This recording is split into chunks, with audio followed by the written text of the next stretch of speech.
செய்தியாளர்களை சந்தித்த அதிமுகவினுடைய பொதுச் செயலாளர் எடப்பாடி பழனிசாமி அவர்கள் தமிழக அரசு ஏன் உச்சநீதிமன்றத்திலே டாஸ்மாக் வழக்கை வேறு மாநிலங்களுக்கு மாற்ற வேண்டும் என்று கேட்கிறது, உங்களுக்கு பயமா என்று கேட்டிருக்கிறார். எங்களுக்கு மடியிலே கனமும் இல்லை, வழியிலே பயமும் இல்லை. எங்களுடைய கவுண்டரை அவர் ஒழுங்காக படித்து பார்க்கவில்லை, எங்களுடைய கோரிக்கையை அவர் பார்க்கவில்லை. இன்றைக்கு உயர்நீதிமன்றத்தில் இருக்கக்கூடிய வழக்குகள், அதுபோல் மற்ற வழக்குகள் எல்லாம் டாஸ்மாகை பொறுத்த வரைக்கும் இருக்கிற வழக்குகள் உச்ச நீதிமன்றத்தால் விசாரிக்கப்பட வேண்டும். உச்ச நீதிமன்றத்திலே எல்லா வழக்குகளையும் சேர்த்து ஒன்றாக விசாரியுங்கள் என்றுதான் நாங்கள் கேட்டிருக்கிறோமே தவிர வேறு மாநிலத்துக்கு சென்று எங்களுடைய வழக்கை விசாரிக்க வேண்டும் என்று கேட்கவில்லை. ஆனால் அதிமுகவுடைய பொதுச் செயலாளராக இருந்த புரட்சித் தலைவர் அந்த அவர்களுடைய வழக்கை அன்றைக்கு வேறு மாநிலத்திலே விசாரிக்க வேண்டும், தமிழ்நாட்டிலே விசாரித்தால் சரியாக இருக்காது என்று வேறு மாநிலத்துக்கு மாற்றப்பட்டது. ஆனால் நாங்கள் வேறு மாநிலத்துக்கு மாற்ற வேண்டும் என்று அந்த வழக்கை பற்றி கேட்கவே இல்லை. நாங்கள் எங்களுடைய கோரிக்கை உச்ச நீதிமன்றம் விசாரிக்க வேண்டும் என்பதுதான். அதை அவர் சரியாக புரிந்து கொள்ளவில்லை, புரிதல் இல்லை என்பதை தெரிவித்துக் கொள்கிறோம். அடுத்ததாக டாஸ்மாகை பற்றி அங்கே இருந்த ரைடு, அது 2016-21 ஆண்டுக்கான பல்வேறு குற்றச்சாட்டுகளுடைய அடிப்படையிலேயும் அதை தொடர்ந்து சில இதுவரையும் அவர்கள் சொல்லி எங்களிடத்திலே அன்றைக்கு டாஸ்மாகிலே திடீரென்று ரைடு நடத்தினார்கள். ஆனால் என்ன தொகை எவ்வளவு என்று எதுவுமே அவர்கள் வெளியிடவில்லை. என்ன கணக்குகள் கைப்பற்றினோமா, எவ்வளவு தொகை அங்கே முறையீடு செய்யப்பட்டது என்பதெல்லாம் சொல்லவில்லை. அன்றைக்கு ஒருவர் சொன்னார், பாரதிய ஜனதா கட்சியினுடைய தலைவர் 1000 கோடி ரூபாய் என்று சொன்னார். அதைத்தான் அடுத்து இடி சொன்னது. அதாவது என்ன அண்ணாமலை சொன்னாரோ அதை இடி சொன்னது. அதற்கு பிறகு டெல்லிக்கு சென்று பார்த்துவிட்டு வந்த பிறகு எடப்பாடி பழனிசாமி அதே 1000 கோடி என்றார். எனவே இவர்களுக்குள்ளே உள்ள தொடர்பு அதன் மூலமாக தெரியுமே தவிர நிச்சயமாக எங்களுடைய ஆட்சியிலே டாஸ்மாகிலே எந்த முறைகேடும் இல்லை என்பதை எங்களாலே நீதிமன்றத்திலே நிரூபிக்க முடியும். எந்த தவறுக்கும் எங்களுடைய தலைவர் இடம் கொடுக்கவில்லை, முதலமைச்சரோ அரசோ இடம் கொடுக்கவில்லை என்பதை நாங்கள் வழக்கு அவர்கள் தொடர்ந்தால் அந்த வழக்கிலே நிரூபிக்க முடியும். அந்த வழக்கு உச்ச நீதிமன்றத்திலே விசாரிக்கப்பட வேண்டும் என்பத கோரிக்கையைத்தான் நாங்கள் அங்கே முன்வைத்தோம் என்பதை தெரிவித்துக் கொள்ள கடமைப்பட்டிருக்கின்றேன். அதனால் சட்டமன்றத்தில் டாஸ்மாகை பற்றி பேசலை, எங்களுக்கு அனுமதிக்கலைன்னு சொல்கிறார். நீதிமன்றத்தில் இருக்கக்கூடிய ஒரு வழக்கை பற்றி விசாரிக்கக்கூடாது. உடனே அவர் சொல்லுகிறார், நீங்கள் டிரான்ஸ்ஃபர் பெட்டிஷன் போட்டிருக்கீங்கன்னு. நாங்கள் டிரான்ஸ்ஃபர் பெட்டிஷன் போடவில்லை, கவுண்டரில் சொல்கிறோம். இந்த மாதிரி ஒரே இடத்தில் அந்த உச்ச நீதிமன்றத்திலே எல்லா வழக்குகளையும் விசாரிங்கள் என்று அந்த அடிப்படையில் தான் இன்றைக்கு நடைபெற்றிருக்கிறது. வரலாற்று சிறப்புமிக்க ஒரு தீர்மானத்தை, ஏனென்று சொன்னால் 2-3 தினங்களுக்கு முன்னாலே நம்முடைய இந்திய பிரதமர் இலங்கைக்கு சென்று அங்கே இருக்கக்கூடிய இலங்கை அதிபரோடு பேச்சுவார்த்தை நடத்தினார். அதிலே அவர்கள் சொல்வது என்னவென்று சொன்னால், இந்தியாவில் நீல பொருளாதாரம் நாட்டின் வளர்ச்சிக்கு கணிசமான பங்கை வகிக்கும். எனவே அந்த நீல பொருளாதாரத்தை முன்னேற்றுவதற்காக இந்த பயணம் உறுதுணையாக இருக்கும் என்றெல்லாம் அங்கே சொல்லிவிட்டு அங்கே போய் நம்முடைய மீனவர்களை பற்றி எந்த விதமான பேச்சும் பேசவில்லை, கச்சத்தீவை பற்றி பேசவில்லை. அதை பற்றி மாண்புமிகு தமிழ்நாடு முதலமைச்சர் அதற்கு அவர் செல்வதற்கு முன்கூட்டியே மீனவர் பிரச்சனையை நீங்கள் பேசி அவர்களுக்கு ஒரு தீர்வு காண வேண்டும் என்று கேட்டார். அந்த தீர்வு காணப்படவில்லை. அடுத்ததாக அங்கே இருக்கக்கூடிய இதை பற்றி பார்த்தோமேயானால், பெரும்பாலான படகுகள் விடுவிக்கப்பட்டது அல்லது நம்முடைய மீனவர்கள் விடுவிக்கப்பட்டார்கள் என்று சொன்னால் அவர்கள் நீதிமன்றத்திலே சென்று வழக்கு நடத்தி தண்டனை அனுபவித்து திரும்பி இருக்கிறார்கள். கடந்த 2014 இருந்து நாம் பார்த்தோமேயானால் 2011 2025 ஆண்டு வரை சம்பவங்களாக எடுத்துக்கொண்டால், அரசுக்கு தெரிந்த சம்பவங்களாக எடுத்துக்கொண்டோமேயானால் 332 சம்பவங்கள். அதில் கைது செய்யப்பட்ட மீனவர்களுடைய எண்ணிக்கை 3684, கைப்பற்றப்பட்ட படகுகளுடைய எண்ணிக்கை 613. எங்களுக்கு கிடைத்த புள்ளி விவரங்கள். விடுதலை செய்யப்பட்ட மீனவர்களுடைய எண்ணிக்கை 3601. அது நீதிமன்றம், அதாவது மத்திய அரசு பேசி ஒன்றிய அரசு பேசி விடுதலை செய்தது 10% கூட இருக்காது. ஓராண்டு 6 மாதம் 1.5 ஆண்டு காலம் என்று தண்டனையை அனுபவித்து, கடுங்காவல் தண்டனையை அனுபவித்துத்தான் அந்த மீனவர்கள் திரும்பி இருக்கிறார்கள். இப்பொழுது 83 மீனவர்கள் இலங்கை சிறையில் இருக்கிறார்கள்.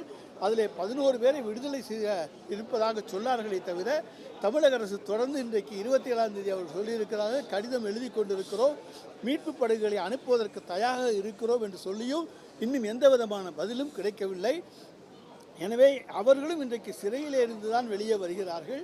எனவே தமிழ்நாட்டு மீனவர்கள் மீது ஒன்றிய அரசு தேர்தல், அதாவது 2014 தேர்தலுக்கு முன்னாலே நாங்கள் அவர்கள் நலனை அக்கறை எடுத்துக்கொள்வோம், ஒருவர் கூட கைது செய்யப்பட மாட்டார் என்று சொன்னார்கள். இன்றைக்கு பல்லாயிரக்கணக்கான மீனவர்கள் கைதுக்கு அவர்கள் காரணமாக இருந்திருக்கிறார்கள். அவர்கள் வாழ்வாதாரம் பாதிக்கப்படக்கூடாது என்பதற்காக எங்களுடைய முதலமைச்சர் தமிழக அரசினுடைய நிதியிலே இருந்து ஏறக்குறைய 576 கோடி ரூபாய் அளவுக்கு இன்றைக்கு மீனவர்களுடைய நலன் காப்பதற்கான திட்டங்கள், அவர்களுடைய மீன்பிடி தொழில் செழிப்பதற்கான திட்டங்கள், ஆழ்கடலிலே சென்று மீன்பிடிப்பதற்கான வழிவகைகளை இன்றைக்கு சட்டமன்றத்திலே அறிவித்திருக்கிறார். வடக்கெல்லாம் அரசாங்கம் பண்ணாங்களா, அதை நம்ம கேட்டுக்கிறோமா? ஏன்னா இப்போ வந்து மீனவர்கள் மட்டும் விடுவிக்க சொல்லிட்டே இருக்கோம். நாங்கள் வந்து லட்சக்கணக்கான மதிப்புள்ள அந்த படகுகள், லட்சக்கணக்கான மதிப்புள்ள படகுகளை நாம் கேட்டுக்கொண்டிருக்கின்றோம், அவர்கள் தரவில்லை. எனவேதான் மாண்புமிகு தமிழ்நாடு முதலமைச்சர் அவர்கள் அங்கே ராமேஸ்வரத்திலிருந்து மீண்டும் வந்த மீனவர்களுக்கெல்லாம் 5 லட்சம் ரூபாய், யார் யாருடைய படகெல்லாம் சேதமடைஞ்சால் அங்கே பறிமுதல் செய்யப்பட்டதோ அதற்கெல்லாம் நிதி உதவியை தந்திருக்கிற இந்தியாவில் இருக்கக்கூடிய ஒரே மாநிலம் நம்முடைய தமிழ்நாடு தான். ஒரே ஆளுங்க சார். அமலாக்கத்துறை என்பது அதாவது பாரதிய ஜனதாவினுடைய ஒரு கூட்டணி கட்சி, நம்முடைய அதிமுகவை போல, அதுபோல் சந்திரபாபு நாயுடு கட்சியை போல, நிதிஷ்குமார் கட்சியை போல இடியை நாங்கள் அவருடைய ஒரு கூட்டணியாகத்தான் பார்க்கிறோமே தவிர வேற அல்ல. அது இன்றைக்கு முத்திரை அரசியல் முத்திரை குத்தப்படாத கூட்டணி கட்சி.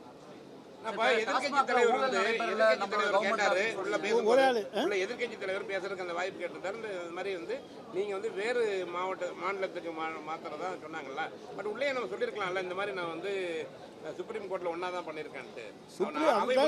எங்க கவுண்டர்ல நாங்க சொல்லியிருக்கோங்க, அதை அவர் பார்க்காம நீங்க சொல்லிட்டு வெளிநடப்பு பண்ணிட்டு வந்திருக்காங்களே தவிர எங்க கவுண்டரை அவர் படிச்சு பார்த்துருக்கணும்ல. சார், இப்போ நீங்க சொல்ற மாதிரி திமுக கவர்மெண்ட்ல டாஸ்மாக்ல முறைகேடோ ஊழலோ நடைபெறல அப்படின்னா உயர்நீதிமன்றத்தில் இருக்கக்கூடிய வழக்கில் உச்சநீதிமன்றத்தில் கொண்டு வந்து விசாரிப்பதற்கு பதிலாக இடி மொத்தமாக இந்த வழக்கை விசாரிக்கவே கூடாதுன்றதுல பெட்டிஷன் ஃபைல் பண்ணிருக்கோம். ஏன் இந்த பெட்டிஷனை ஃபைல் பண்ணுறீங்க? இடி பெட்டிஷனை இங்கே நாங்கள் போட்டிருக்கோம். அதாவது சென்னை உயர்நீதிமன்றத்தில் இடி அந்த வழக்கை தொடர்ந்து அவர் எங்களுக்கு துன்புறுத்தல் அச்சுறுத்தல் கொடுக்கக்கூடாது, அதுக்காக இடி மேலேயும் இங்கே வழக்கு போட்டிருக்கின்றோம். அடுத்த ஒரு விசாரணை என்று வருகிற பொழுது உச்சநீதிமன்றம் வந்தால் இறுதி தீர்ப்பாக முடிந்துவிடும். எனவே தான் உச்சநீதிமன்றத்தில் விசாரிக்கட்டும் என்று, ஏன் இந்த பிரச்சனையை வளவழுத்து கொண்டே செல்ல வேண்டும், எங்கள்கிட்ட பயம் கிடையாது. எனவே உச்சநீதிமன்றத்தில் அந்த வழக்கை முடிப்போம் என்பதுதான் எங்களுடைய முதலமைச்சருடைய திட்டவட்டமான முடிவு. உயர்நீதிமன்றத்தில் இந்த வழக்கு விசாரிக்கும் பொழுது ஏதேனும் பிரச்சனை இருக்குன்றதுனாலயா இல்லை? அதாவது முதல்ல அது சொல்றாங்க, திடீர்னு நேற்றுக்கு கூட ஒரு வழக்கறிஞர் உயர்நீதிமன்றத்தில் ஒரு மனு போட்டிருக்கார். இந்த வழக்கை விசாரிக்கிற நீதிபதியினுடைய சகோதரர் இங்கே இருக்கக்கூடிய வழக்கை நடத்துகின்றவருடைய வழக்கறிஞர்னு இப்படியெல்லாம் பிரச்சனைகளை கிளப்பிக்கொண்டே இருப்பார்கள்.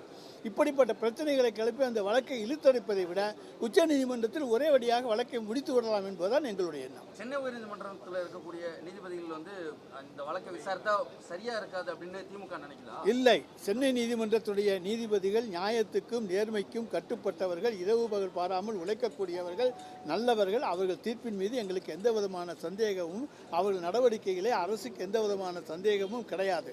அவர்களுக்கும் எந்த கெட்ட பெயரும் வந்துவிடக்கூடாது. அதே நேரத்தில் இந்த மாதிரி போகிறாங்க, ஒருத்தர் உடனே போடுறாரு, அந்த நீதிபதியுடைய சகோதரர் இவருக்கு வழக்கறிஞராக இருக்கார், இப்படி அவர்கள் மீது குற்றச்சாட்டுகளை சுமத்துகிறார்கள். எனவே அப்படிப்பட்ட பழிச்சொல் எல்லாம் யாருக்கும் வர வேண்டாம். நிம்மதியாக இந்த வழக்கை முடிப்போம், உச்ச நீதிமன்றத்தில் முடிப்போம் என்பதுதான் எங்களுடைய திட்டவட்டமான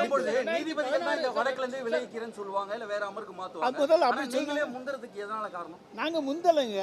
நாங்கள் முதல்ல ஒரு நீதிபதி அமர்வு விசாரித்து ஸ்டே கொடுத்துச்சு, அடுத்த நீதிபதி அமர்வு வந்துச்சு. இப்போ இருந்தாலும் இந்த பிரச்சனைகள் வரக்கூடாது என்பதற்காகத்தான் நாங்கள் வழக்கு உச்ச நீதிமன்றத்தில் விசாரிக்க வேண்டும் என்று கேட்கிறோம். அது எத்தனை எஃப்ஐஆர் என்பது நீங்கள் இடியை தான் கேட்கணும், அவங்களை கேட்டுக்கணும். சார், இந்த ஊழல் முறைகேடே எந்த காலகட்டத்தை சேர்ந்ததாக பார்க்குறீங்க? அதிமுகவுன்னு இருந்தால் அதை விசாரிக்கிறதுல என்ன பிரச்சனை இருக்குது? அது ஒன்றும் பிரச்சனை கிடையாது. அதுக்காக தான் நாங்கள் உச்ச நீதிமன்றத்தில் ஒரேடியாக தீர்வு காணணுமோ, அவங்கள யார் தவறு செய்தாலும் தண்டிக்கப்பட வேண்டும், அதில் கிடையாது. அந்த ஜூரிஸ்டிக்ஷனுக்கு உச்சநீதிமன்றத்துக்கு எல்லா ஜூரிஸ்டிக்ஷன் இருக்குது. எங்கள் உச்சநீதிமன்றம் இந்தியா முழுவதும் உள்ள எந்த வழக்கையும் விசாரிக்கின்ற அதிகாரம் உச்சநீதிமன்றத்துக்கு உண்டு. அது ஜூரிஸ்டிக்ஷன் அங்கே கேள்வியே கிடையாது. சார், கடந்த காலங்களில் டாஸ்மார்க்கில் முறைகேடு நடந்திருக்க வாய்ப்பு இருக்குன்னு நீங்கள் கருதுறீங்களா? அதாவது இன்றைக்கு வழக்கு அவங்க வந்து ஈடி ரைடு நடத்துகிற போது சொல்கிறக்கூடிய ஒன்று தான். நாங்கள் வந்து நடந்திருந்தால் அதை விசாரிக்கட்டும், அதை பற்றி எங்களுக்கு கவலையே கிடையாது.